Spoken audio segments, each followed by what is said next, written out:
Welcome to sisrekhaskitchen.com. Today I am making pulihora or tamarind rice.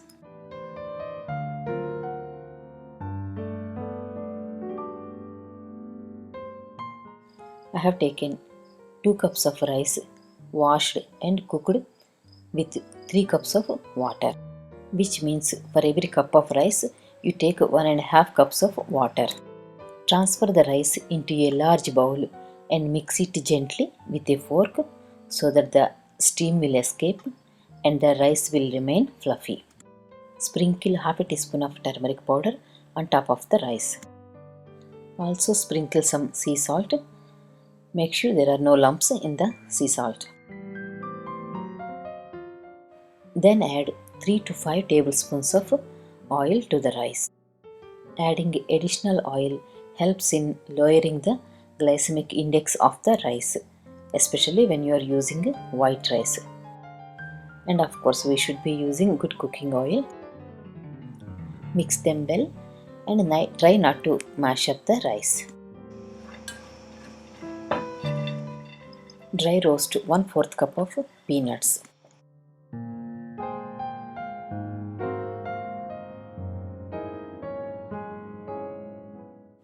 Add them to the prepared rice. To the same pan, add 2 tablespoons of sesame seeds and dry roast. Since the pan is already hot, they get roasted very fast.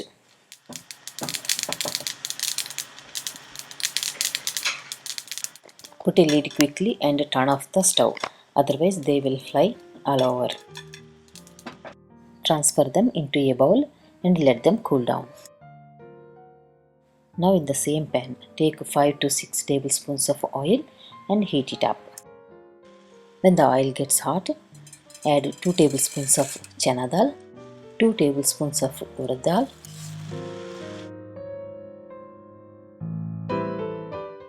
1 tablespoon of mustard seeds, 1/8 teaspoon of fenugreek seeds. Keep stirring to get uniform frying.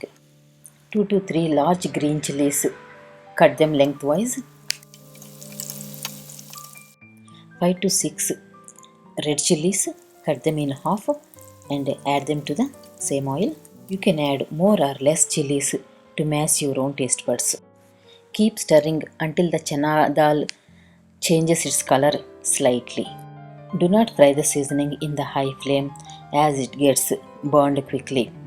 If it gets burned, the whole taste will be spoiled. Medium-low flame will be a good idea. Now add a big pinch of hing and curry leaves. Add half a teaspoon of turmeric powder. Remember, we added half a teaspoon earlier in the rice. I made a thick tamarind paste with a lemon size tamarind. I am going to add all of it. This is about 4 to 5 tablespoons. Keep it in the low flame and cook the tamarind along with the seasoning. Do not overcook the tamarind as it gets dry.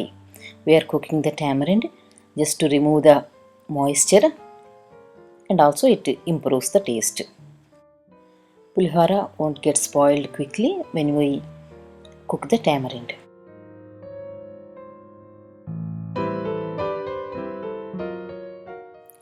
Add a little bit of jaggery also. Don't add too much jaggery because we don't want the pulihora to taste like a sweet. It is just like a secret ingredient. No one even know that you added the jaggery. But it gives a nice balance with tamarind. Switch off the flame. Now add this whole thing to our prepared rice. Mix them all together so that every grain of rice will get the taste from the spices. At this point, do not use your hand to mix the rice. Use a spatula or a spoon. We definitely want to use our hand to mix pulihora, don't we? I do.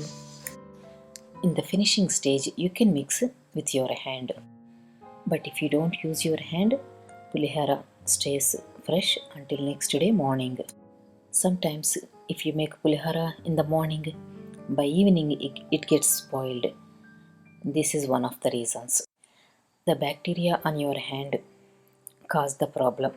So that's why mix with a spoon in the initial stage, and then later in the final stage mix with your hand, just to make sure everything get mixed well. I coarsely powdered my sesame seeds. Now I am adding this to my pulihora. If you need to add some salt, you can add it now. Now mix it well again. For festivals and parties, this can make a very nice side dish. This is also a lunchbox recipe. You can make this pulihora even with your leftover rice.